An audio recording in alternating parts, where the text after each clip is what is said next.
We're here to make a new type of news. New insights, new styles, and new topics every day. We are News Generation. Making news just for you. It's July 18th here in Seoul. I'm Shin-Yun, and this is News Generation, where we make the news at Arirang's very own open studio. Every morning, we'll discuss the top issues and latest current affairs affecting people in their 20s and 30s. Joining me in the studio is Choi Ji-hee. Good morning. And Nao-song. Hi, everyone. Now, both are here to speak on behalf of those in their 20s and 30s. As usual, we're going to start with our news feed, which covers different hashtags and news items that have been trending on social media over the past 24 hours. Now, from today, we won't be seeing any more women-only parking spaces in the capital, Seoul. Instead, these spaces will be converted to family parking spots for pregnant women or people traveling with children. This is an overturn of a policy that has been here for 14 years. Car parks with more than 30 spaces had been required to allocate 10% of them to women to reduce crimes against them in parking lots. Moving on, from Monday, the Health Ministry has been conducting a survey on 5,000 people aged 19 to 39. For the first time ever, they're doing nationwide research to find out how many young adults are suffering with isolation or feeling disconnected from society. Officials will use online methods to find out who and how isolated these young people are and what their daily life patterns are like. The research will last till August 31st. And moving on to what happened here in Rome, a Swiss teenager is under investigation for defacing the Colosseum. The 17-year-old was filmed carving the letter N into the wall of a nearly 2,000-year-old Roman structure. The guy taking her around told local media that the teen's parents said she's just a little girl and it's not that big of a crime. Now, it's not even been a month since a tourist was caught defacing the Colosseum by carving his and his girlfriend's initials. At the time, this tourist was about to face up to $16,000 in fines and 5 years in prison, but he wrote an apology letter to Rome's mayor and the prosecutor's office asking for forgiveness. So it's not the first time we've been hearing about these stories, tourists going all across the world and actually vandalizing very, very important historical attractions. What do you think about this? Well, I mean, it's really unfortunate that people haven't been educated enough not to do this, and not just vandalizing, people going to holy mountains and being shirtless. And you should really respect the locals and the local culture to do this. But, you know, them saying that she's only a little girl, she's 17 years old, and she's Swiss, and so she should have been educated about, you know, how important the Colosseum is to the European history. And the fact that she would start writing on it and then her parents would defend her. I just think it's just crazy that they would do this. What's the psychology behind it? Is it because you want to leave your marks there, or? I guess so, but I actually recently saw this online where they're saying that it's because people have been cooped up in their houses for so long that they've forgotten their public manners. But I'm like, Nonsense. I don't know. I forget about manners. It's just you wouldn't go around and scribble on somebody else's door. That's not okay. So what makes you think it's okay to do that on a historical site? Exactly. It's madness. Yeah. What about you two? I mean, I agree. I think it's a complete lack of common sense and respect for cultural heritages. It's like scribbling on, for example, the Sungnaemun Gate, which is national treasure #1 in the country. People should really know that we should really respect and protect these cultural heritages instead of vandalizing them. For sure. And that was our news feed for this Tuesday. We're now going to head into our discussion topic of the day. We've mentioned many times before that South Korea has one of the lowest birth rates in the world, and this demographic issue has spurred a lot of discussions on how we can bring these rates back up. Some suggestions made by officials have sparked a backlash, though. Among many ideas, we're going to take a look at the remark made by the Director General of the Health and Welfare Ministry back in 2014.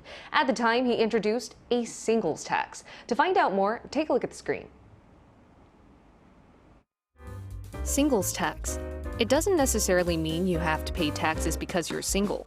It's actually a tax penalty for couples who don't have kids. Back in 2014, the Director General of South Korea's Ministry of Health and Welfare said we need penalties like this for couples who decide not to have kids, mainly to tackle the problem of low birth rates. But this concept has drawn much criticism and controversy. Experts against this proposal say low birth rates can't easily be solved through taxes. Some netizens said the government should give out financial benefits or tax reductions to people with children instead of penalizing those without. Some also question what officials would do in the case of infertile couples.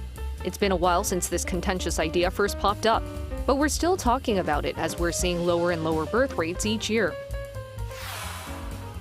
Today, NewsGen aims to find out what our generation thinks about this issue. 1. Are young people for or against this concept of singles tax or childless tax? 2. Would this actually be effective in boosting birth rates? 3. What is necessary to boost birth rates here in the country? Singles tax. Just by hearing the name, it seems like you'd get taxed for not having found your significant other, and that's why it spurred so much backlash and controversy recently. Even though this concept first came about in 2014, it recently sparked a lot of attention in online communities. And when I first heard about this word, I was quite shocked too. I was like, is this a tax for singles out there? I mean, they're already lonely, they're already not too happy with their life. What does this word even mean? What popped in your head? Just like you, Yan, I was shocked and pretty angry at this tax when I first heard it because it's quite misleading. It is. You could think that people who don't have a significant other are being taxed and penalized for not having a significant other. It's not like they choose. Some people, they want to, but they're involuntarily single, right? It's an explicit violation of freedom of one's choice, really. Right. And it's really misleading, but in fact, the word means it's a tax imposed on not just single people, but people, married couples who do not have children. I see. But of course, it is really misleading, and I was really shocked to hear it at first. What about you now? I felt like it was very unfair, and it felt like, you know, you're punishing people for being single, which is sad, but it's not the case. Like she just mentioned, it's for being childless, and obviously with the population decrease, they're looking for more reasons to tax people. However, it does come across as negative, as it's placing a burden on people to have children rather than encouraging them and empowering them. So it's not a penalty tax just because you don't have a significant other. Right. As you both mentioned, a better, more accurate phrase would be childless tax, right? So I hear this caused a lot of controversy still. Could you elaborate more on that? Right. So in 2014, there was a remark made by the Director General of the Ministry of Health and Welfare about introducing a tax penalty for single people, or the singles tax, and it sparked intense criticism and backlash. Many in public offices and politics, however, dismissed the idea because they thought it was impractical and vote losing. However, recently, with the intensifying issue of low birth rate in the country, yes, discussions surrounding the whole implementation of the singles tax or childless tax have gained a lot of traction, particularly on the online community. Now, if you take a look on the screen, a public survey was recently conducted by SMCNC's polling platform, Datillion Pro. It was just last month, and this was to find out the public's viewpoints on topics concerning singlehood, non-marriage tax, and low birth rates. And the survey was conducted on over 4,000 adults spanning from their 20s and 50s, but the graph you see on the screen only outlines the responses of those in their 20s and 30s. And as you can see, less than 20% are for the idea, meaning more than 80% are really against it. Right, so majority are against this so-called childless tax being implemented here in South Korea. Could you elaborate on what their arguments are there? Right, so the majority of experts are under the impression that the problem of low birth rates cannot be solved with this singles tax. I mean, it's the social perception that really deepens this social issue, and the logic that the elderly people should be supported by their children, not the government or the social system, is also a problem, and this needs to be changed. And this sort of familism is one of the main reasons currently discouraging marriage as well as childbirth in the country. And people online are against the idea also. They're arguing that people with children should be given less tax or given tax reductions instead. Yes, incentives, instead of penalizing single people and childless couples, because not everyone are choosing to be single or childless. And in fact, in psychology, rewards are better behavior shapers if you want to encourage a desired behavior. But penalties, strong penalties, would really discourage unwanted behavior, like driving, drunk driving, for example. It's nice to have a psychology major on the show because we get the psychology. It's the scientific way to encourage people. Exactly. But now there are people still for. Not a lot, but they're still for. 17%. I'm wondering who those people are. Well, could you speak on behalf of Yes, to play the devil's advocate. They're trying to tax people because, you know, we were mentioning that the population is decreasing and there's less things to tax about. But, you know, taxing them and thinking maybe people will get married more and have more children in hopes that they would do that. But excuse me, but even the childless are taken care of. That's Right. their point. The people who grow old, and Jihi was mentioning how in this community we believe that it's a family thing and the children should take care of the adults. And they're saying even if you are childless, people are taking care of you, so you should kind of pay a penalty for benefiting from other people's children, which I find it to be a little bit overstepping. It's a little nitpicking. It is. Yeah. Well, but what do you think about that? Do you agree? I don't necessarily, personally, I don't agree because like Jihi was mentioning, it actually continues to implement this idea that you need to have children so that they can take care of you when you're older. Right. But I think we need to work on this as a society rather than forcing people to have kids or penalizing people to have kids, I guess. That's a very good point. But nonetheless, a lot of countries have apparently used these types of tax systems to boost birth rates. Exactly. Could you explain a few countries that have? Actually, I've researched this, and this has been around since 1940s. Wow. Yeah, in the Soviet Union, when they wanted to encourage people to have more children because they wanted their country to be powerful, and so they were really, really encouraging reproduction. And the policy was in place until the collapse of the Soviet Union, but this was also prevalent in other Eastern European countries like Poland and Romania during their communist regimes. So they were really just forcing, I almost feel like this is forcing people to have children. Right. What about you, G? Could you add a few countries onto this list? Sure. So Hungary at the moment allows young people to choose to get married or give birth. And the difference in the Hungarian society is that the government provides exceptional financial support to those who choose to get married or have children instead of penalizing those who are not choosing to do so. And as a result, the country's birth rate is in fact increasing. And we can also see an example from Germany. They raised the insurance premium of childless households as a type of childless tax. And Sweden differentiated the childcare fees depending on the number of children a household has. And hence, the more children there are, the less you pay. So this is a reward system instead of a penalty system. Yes. And Sweden also was the first to introduce paternity leave back in the 1970s. And they're currently actively encouraging people to use their paternity leaves as well. So these are all policies that are actually supporting childcare and creating a better environment for raising children. And they're reward driven rather than penalty driven. Yeah, and great example. Yeah, and we asked our international viewers if they can add their 2 cents on which countries also have similar policies and whether they've experienced it. Take a look at the screen to find out what 3 of them had to say on today's discussion topic. Let's start with Art7213. He said in France, revenue is tax per household, so the more kids you have, the less tax you pay. That is tantamount to taxing single people who end up paying much more than large families. LBG2 said, no, that's so old school to admonish someone into doing what you want them to do by having a penalty tax. A tax write-off might be better consideration. Incentives should be positive and motivate you to at least consider doing a thing. This is what she has been saying. Exactly. And Jiawei Ki said that's a horrible idea. People should get child support for having children.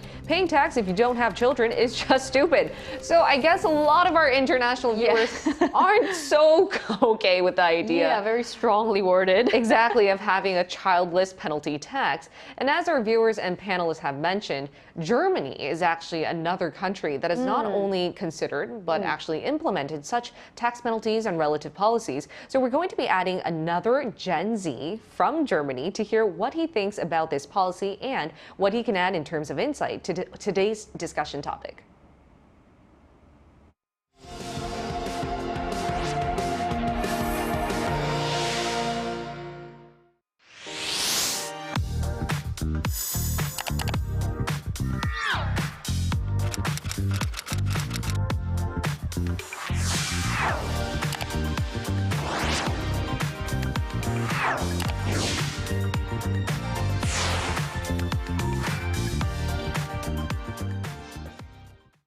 We're going to include a Gen Z in our talks. It's Choi Kyung-hoon, who can share his experience witnessing and seeing how the childless tax is implemented in Germany. Welcome, Kyung-hoon. Hello, thank you for having me.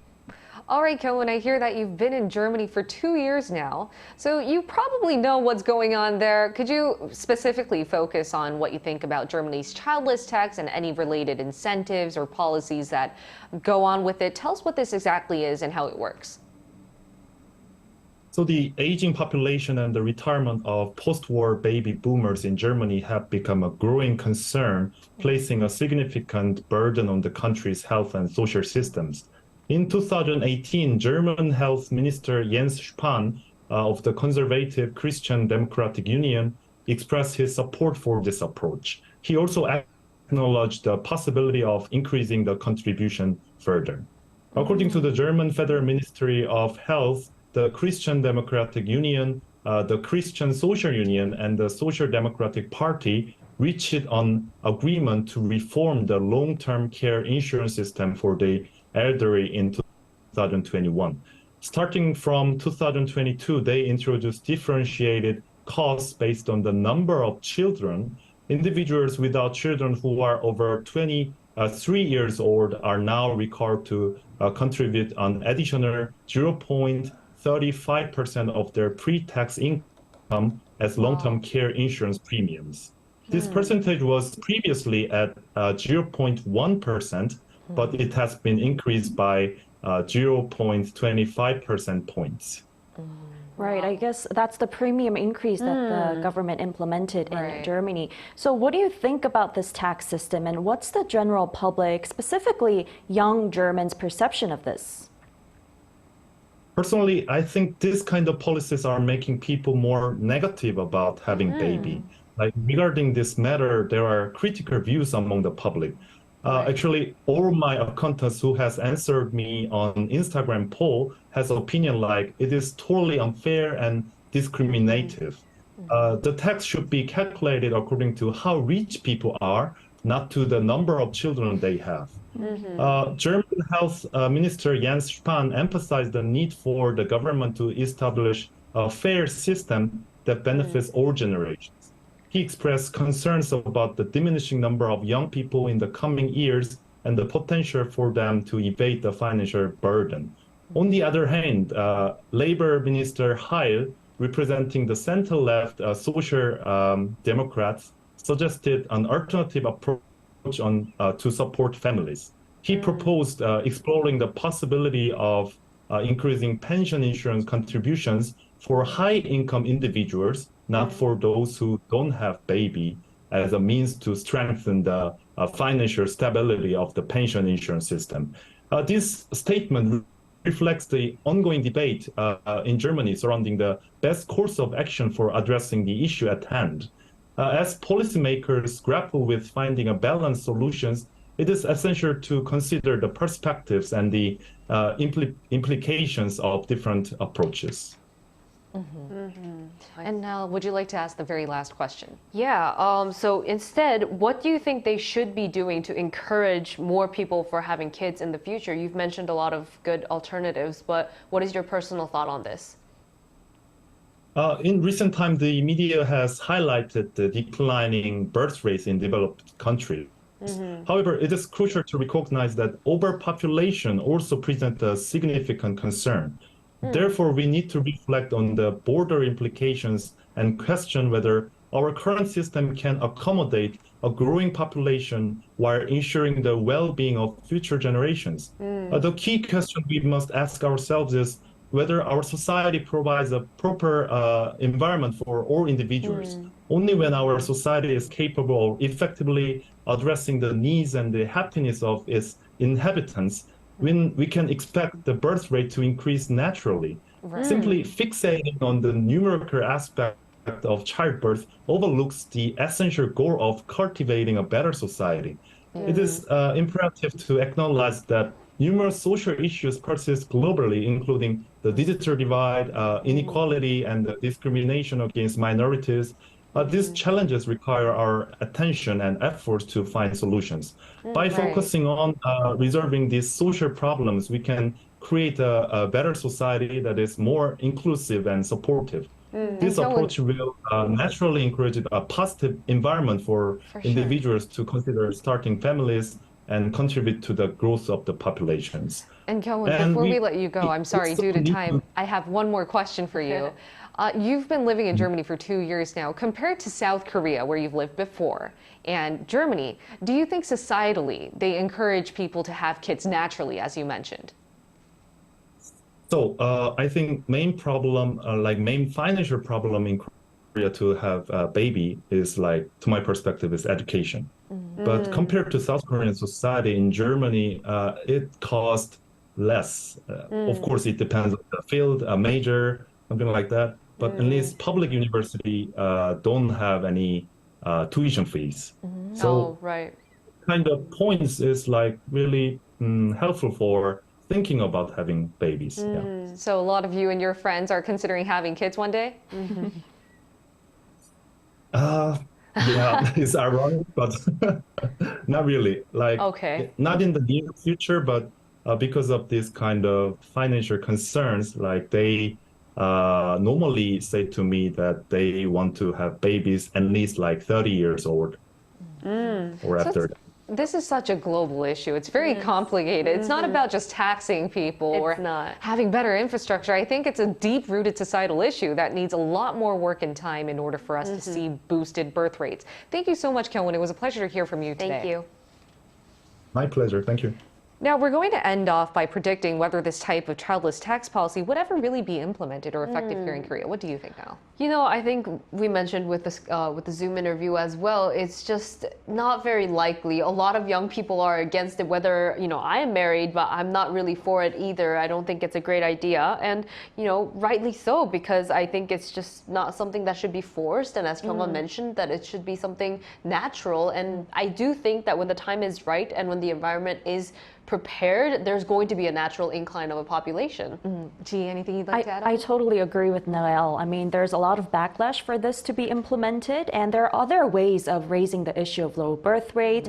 And like our Kyung-hoon said, creating a positive environment, and not being so coercive with this, and actually making people want to have children and get Exactly. married would be a better option. Yeah, what interested me was in Germany, because public tuition fees are so cheap, maybe that could boost it. But then, as he Exactly. mentioned, it's not as simple as that. There's so many other it's a very living costs. deeply rooted issue that needs to be worked through, and there needs to be more sessions of conversations. Yeah. And hopefully this was a session of conversation that did that. Yes. And we'll be here every day from 9:30 to 10 a.m. Korea time, bringing you more topics young people are talking about. Special thanks to Choi Ji-hee Always my pleasure. and Nao Song. Pleasure to be here. Now, thank you everyone for watching. We'll see you tomorrow. We are News Generation.